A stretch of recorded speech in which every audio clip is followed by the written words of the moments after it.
Hello everyone, study with Leenu में आपका स्वागत है। I hope you all are doing well.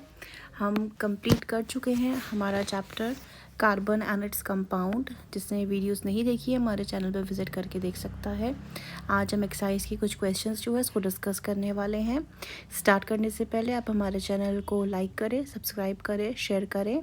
तो डिस्कस करते हैं। आज का सबसे पहला जो क्वेश्चन आता है, हमें बताना है ईथेन, जो आपका यहाँ पे फॉर्मूला दे रखा है C2H6। ये ऐसे लिखा जाता है C2H6, सबस्क्रिप्ट में लिखा जाएगा ये 2 और 6 को। आपको बताना है यहाँ पे इसके पास कितने यहाँ कोवेलेंट बॉन्ड्स होते हैं।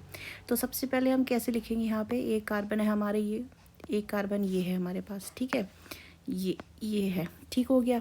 अब हमें पता है कार्बन का जो एटॉमिक नंबर होता है वो होता है आपका 6, और आउटर शेल में इसके पास प्रेजेंट होते हैं 4 इलेक्ट्रॉन्स। तो यहाँ पे क्या कर सकता है, या तो कंडीशंस होती है, क्या करते हैं आमतौर पे एलिमेंट्स आपका, या तो वो इलेक्ट्रॉन्स को अपने डोनेट कर देते हैं और उनके पास पॉजिटिव चार्ज आ जाता है, ठीक है, या वो क्या करते हैं वो गेन कर लेते हैं जिससे उनके पास नेगेटिव चार्ज आता है और बॉन्ड फॉर्मेशन कर लेते हैं दोनों कंडीशंस में। लेकिन अब कार्बन के पास क्या प्रेजेंट है, आपका 4 इलेक्ट्रॉन प्रेजेंट है। तो 4 इलेक्ट्रॉन्स को आपका और गेन करना ऑक्टेट कंप्लीट करने के लिए बहुत ज़्यादा आपका यहाँ एफर्ट लगेगा। और वहीं अगर 4 इलेक्ट्रॉन्स को निकाल के 4 पॉजिटिव कंडीशन में बदल जाना अपने आप को, तो उसमें क्या हो जाएगा, आपका अनस्टेबिलिटी आ जाएगी बहुत ज़्यादा यहाँ पे, ठीक हो गया। एंड पॉजिटिव में भी आपका क्या है, ये अनस्टेबिलिटी की तरफ जाएगा, बहुत ज़्यादा इलेक्ट्रॉन हो जाएंगे, यहाँ पे रिपल्शन हो जाएगा इलेक्ट्रॉन का, अदर कंडीशंस बनती है। तो आपका कार्बन क्या करता है, कोवेलेंट बॉन्ड बनाने का फॉर्मेशन करता है, यानी कि इलेक्ट्रॉन्स का शेयरिंग करने का फॉर्मेशन करता है। और शेयरिंग से जो बॉन्ड बनता है उसी को हम क्या बोलते हैं, कोवेलेंट बॉन्ड बोलते हैं।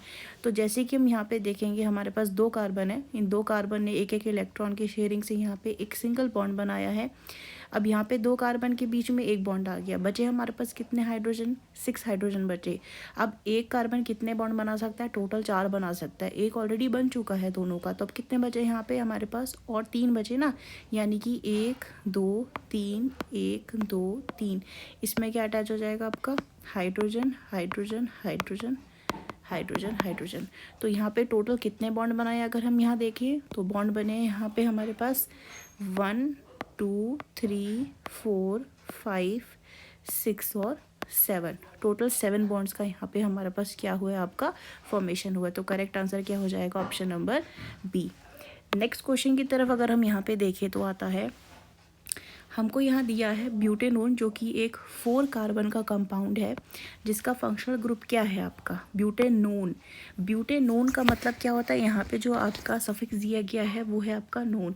तो ये हो जाएगा आपका क्या, ये हो जाएगा आपका कीटोन। अगर इसकी फॉर्मूला की बात करें तो ब्यूट मतलब होता है आपके पास 4 कार्बन है, यानी कि CH3 C double bond O CH2CH3। हमें यह बताया नहीं गया है कौन सी पोजीशन में आपका ये C डबल बॉन्ड O, जिसे हम आपका कीटो ग्रुप बोलते हैं, तो हम यहाँ पे जनरली उसे सेकंड पोजीशन पे लगाएंगे यहाँ पे, ठीक हो गया। तो ये क्या बन गया, हमारा ब्यूटेनोन बन गया। और कौन सा ग्रुप है इसके पास प्रेजेंट, यहाँ पे आपका कीटोन ग्रुप प्रेजेंट है। ये जो कीटोन आपका C double bond O group है, ये आपका कहाँ आता है, सेंटर में आता है, किसमें, कीटोन में। नेक्स्ट आता है हमारे पास, while cooking if the bottom of the vessel is getting blacked on the outside, it means that. इसका मतलब क्या होगा यहाँ पे, A, the food is not cooked completely, B, the fuel is not burning completely, C, the fuel is wet, D, the fuel is burning completely। इसका जो correct answer हो जाएगा वो हो जाएगा हमारा option number B will be your correct answer. क्योंकि यहाँ पे क्या है आपका कॉन्सेप्ट, जब फ्यूल बर्न करता है कम्प्लीटली तो ये टिपिकली प्रोड्यूस क्या करेगा, क्लीन फ्लेम को प्रोड्यूस करता है, ठीक है, क्लीन फ्लेम। और इसके साथ आप प्रोड्यूस करता है ये आपका वाटर वेपर और कार्बन डाइऑक्साइड को, ठीक है, CO2 गैस को ये प्रोड्यूस करता है आपका। ये कंडीशन है। लेकिन जब फ्यूल यहाँ पे अच्छे से बर्न नहीं होता है, यानी कि इनकम्प्लीट कंबशन हो रहा है, तो यहाँ पे क्या होता है, आपका ब्लैक कलर जैसा क्या हो जाता है, आपका जो वेसल का डाउन पोर्शन होता है, वहाँ पे बाहर का पोर्शन होता है, वो सारा पोर्शन क्या हो जाने लगता है, ब्लैक होने लग जाता है, जिसको हम क्या बोलते हैं, सूट जैसा प्रोड्यूस करता है। वहाँ पे वो फाइन कार्बन के पार्टिकल्स होते हैं, कार्बन मोनोऑक्साइड आपकी गैस होती है यहाँ पे। ये जो सूट वहाँ से निकलता है वो ब्लैक कर देता है जो वेसल का बॉटम पार्ट होता है, साइड पार्ट होता है, जहाँ पे फ्लेम पहुँच रही होती हैं उसको। रीज़न क्या होता है, यहाँ पे इनसफिशिएंट सप्लाई हो रही है किसकी, इसका रीज़न क्या है, insufficient supply of oxygen to the flame. ठीक है, इसका ये आपका कंडीशन यहाँ पे हो सकता है। नेक्स्ट क्वेश्चन की तरफ अगर हम चलते हैं यहाँ पे, तो हमारे पास आता है आपका draw the electron dot structure for the ethanoic acid. Ethanoic acid का सबसे पहले हम यहाँ पे फॉर्मूला लिख लेंगे, क्या होता है, that is CH3, colour change करूँगी मैं यहाँ पे, CH3C डबल बॉन्ड OH। तो इसका इलेक्ट्रॉन डॉट स्ट्रक्चर कैसा हो जाएगा आपका, हमें पता है कार्बन 4 बॉन्ड बनाने वाला है यहाँ पे, तो सबसे पहला A कार्बन, और ये कार्बन के बॉन्ड्स मेंशन कर देते हैं यहाँ पे सारे। ठीक हो गया, इधर भी हमारे पास कार्बन ही है, तो ये इसके बॉन्ड्स हो गए। अब हाइड्रोजन के साथ ये पहला बॉन्ड बना रहा है, हाइड्रोजन हाइड्रोजन हाइड्रोजन, इस कार्बन के सारा पोर्शन कंप्लीट हो चुका है। नेक्स्ट आता है हमारे पास C डबल बॉन्ड O बना रहा है एक कार्बन, तो यहाँ पे हमारे पास क्या हो जाएगा आपका, ये कार्बन है, इस कार्बन के साथ यहाँ पे इसका बॉन्ड 2 इसके हो गए, एक इधर हो गया। ऑक्सीजन के साथ बना रहा है यहाँ डबल बॉन्ड, ठीक है, और यहाँ पे बना रहा है आपका सिंगल बॉन्ड इस ऑक्सीजन के साथ, और ये ऑक्सीजन भी क्या बना रहा है आपका, सिंगल बॉन्ड बना रहा है किसके साथ, हाइड्रोजन के साथ, है कि नहीं, हाइड्रोजन के साथ। अब यहाँ पे सबका ऑक्टेट कंप्लीट कर लेते हैं हम। देखिए कार्बन के पास एक के पास कितने होने चाहिए, 8 इलेक्ट्रॉन होने चाहिए, ये हो गए इसके 1 2 3 4 5 6 7 8 कंप्लीट। हाइड्रोजन एक के पास 2 होने चाहिए, 2 2 2, ठीक है।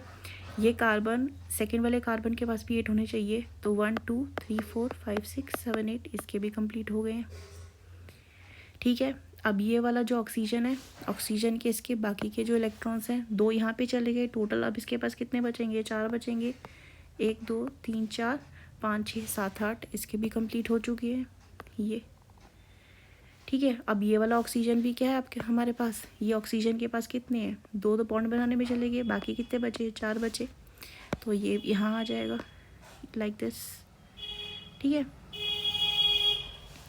और ये हाइड्रोजन के पास अपने 2 हो गए, तो ये बन गया किसका हमारा, आपका ये बन गया है इथेनोइक एसिड का। सेकेंड आता है हमारे पास H2S यहाँ पे सल्फ़र के पास यहाँ पे टोटल कितने इलेक्ट्रॉन्स होंगे आपके, हाइड्रोजन है 1 इलेक्ट्रॉन, सेंटर में आएगा सल्फ़र, इसके साथ ये बनाएगा आपका 1 इलेक्ट्रॉन, इसका 1 इलेक्ट्रॉन यहाँ आ जाएगा, ठीक है। यहाँ पे आपके पास दूसरा हाइड्रोजन आ जाएगा, उसके साथ सल्फ़र का 1 बॉन्ड बन जाएगा, बाकी कितने बचेंगे इसके पास, 4 बचेंगे, 16 होता है इसका आपका एटॉमिक नंबर है ना। तो यहाँ पे टोटल काउंट कर लेंगे कितने आगे हमारे पास, 1 2 3 4 5 6 7 8 कंप्लीट इसके भी हो गए, 2 कंप्लीट इसके भी हो गए, 2 कंप्लीट इसके भी हो गए H2S। नेक्स्ट आता है हमारे पास प्रोपेनोन। प्रोपेनोन का जो स्ट्रक्चर होता है वो देखते हैं यहाँ पे, C प्रोपेनोन का फॉर्मूला होता है CH3C double bond O CH3, carbon के 3 बॉन्ड यहाँ, 1 ये इलेक्ट्रॉन इस कार्बन के साथ, 2 यहाँ पे और 1 इस वाले कार्बन के साथ, ठीक है। यहाँ पे आ जाएगा हाइड्रोजन, ये आ जाएगा ऑक्सीजन, यहाँ पे आपका आ जाएगा हाइड्रोजन, ये ऑक्सीजन के भी रहेंगे यहाँ साथ में। यहाँ पे हम हाइड्रोजन लगा लेते हैं, हाइड्रोजन ऑक्सीजन हाइड्रोजन, ठीक हो गया। टोटल बॉन्ड्स काउंट करेंगे तो यहाँ पे ये 8 इधर से आ गए, ठीक है। 1 2 3 4 5 6 7 8, 8 इधर से आ गए। ठीक हो गया। अब 1 2 3 4 5 6 7 8, 8 इधर से आ गए और इन दोनों के 2 2 2। ऐसे यहाँ पे ऑक्सीजन के 1 2 3 4 5 6 7 8 ये इधर से आ गए, ये इधर से ऐसे। नेक्स्ट आता है हमारे पास F2 यानी कि फ्लोरीन आता है। फ्लोरीन हमारे पास कितना एटॉमिक नंबर होता है आपका? 9 होता है। तो ये 2 फ्लोरीन एटम्स के बीच में बॉन्ड बनेगा यहाँ पे, 2 यहाँ चले गए, बचे इनके पास कितने? 3 4 5 6 7 8, 2 इधर आ गए, 3 4 5 6 7 8। जो बॉन्ड बनेगा it will be like this. दोनों का ऑक्टेट यहाँ पे कंप्लीट हो चुका है। नेक्स्ट क्वेश्चन की तरफ अगर हम जाएंगे, आता है give a test that can be use to differentiate between saturated and unsaturated hydrocarbons. तो ये जो टेस्ट होता है, इस टेस्ट को हम बोलते हैं आपका ब्रोमीन वाटर टेस्ट। क्या नाम है इस टेस्ट का? Bromine water test. इस टेस्ट में क्या होता है, हमारे पास जो कंडीशन दी गई है वो है सैचुरेटेड और अनसैचुरेटेड की। सैचुरेटेड का मतलब होता है आपका सिंगल बॉन्ड, है कि नहीं? सिंगल बॉन्ड होता है, हो गया। और अनसैचुरेटेड का मतलब क्या होता है? अनसैचुरेटेड का मतलब होता है आपका डबल बॉन्ड या फिर होता है ट्रिपल बॉन्ड। ठीक है, ट्रिपल बॉन्ड, ये कंडीशन हुई हमारे पास। अब यहाँ पे क्या होता है, जब ब्रोमीन वाटर का हम रिएक्शन करवाते हैं किसके साथ? अनसैचुरेटेड के साथ कराते हैं, तो जो इसका डबल और ट्रिपल बॉन्ड होते हैं ना, आपका जो यहाँ रिएक्शन चल रही होती है जिसके पास आपका डबल और ट्रिपल बॉन्ड प्रेजेंट होता है, ये बॉन्ड क्या हो जाता है आपका? ब्रेक हो जाता है। ब्रेक होने की वजह से क्या हो जाता है, यहाँ पे जो कलर होता है वो डीकलराइज हो जाएगा यहाँ पे। ठीक हो गया। लेकिन यहाँ एडिशन रिएक्शन में चला जाता है ये, ठीक है, एडिशन रिएक्शन में चला जाता है यहाँ पे। और अगर हम बात करते हैं सैचुरेटेड कंपाउंड की, तो यहाँ पे क्या होता है आपका? एडिशन रिएक्शन नहीं होता है, तो यहाँ पे जो कलर होता है वो एज इट इज़ रहता है। ठीक हो गया। They do not react with the bromine unsaturate, ये सैचुरेटेड वाले आपके, और जो ब्राउन कलर होता है इसका ब्रोमीन वाटर का, वो एज इट इज़ रहता है यहाँ पे। तो ये क्या बताता है? दोनों के डिफरेंस के बारे में बताता है कि हमारे पास जो कंपाउंड हमने रिएक्शन में लिया है वो कौन सा है आपका? सैचुरेटेड है या वो अनसैचुरेटेड है। तो ये था हमारा डिस्कशन जो हमने कर लिया है। ये हमारा जो है चैप्टर अब कंप्लीट हो चुका है। क्लास 10th हमने पूरी कवर कर ली है, क्लास 9th हमने पूरी कवर कर ली है। जिसने प्रीवियस वीडियोस नहीं देखी हैं, दोनों क्लासेस के हमारे चैनल पर विजिट करके देख सकता है। अब नेक्स्ट क्लास में जो है हम 11th क्लास का जो है आपका जनरल ऑर्गेनिक केमिस्ट्री को स्टार्ट करने वाले हैं। So like share and subscribe our channel. Thank you for watching this video.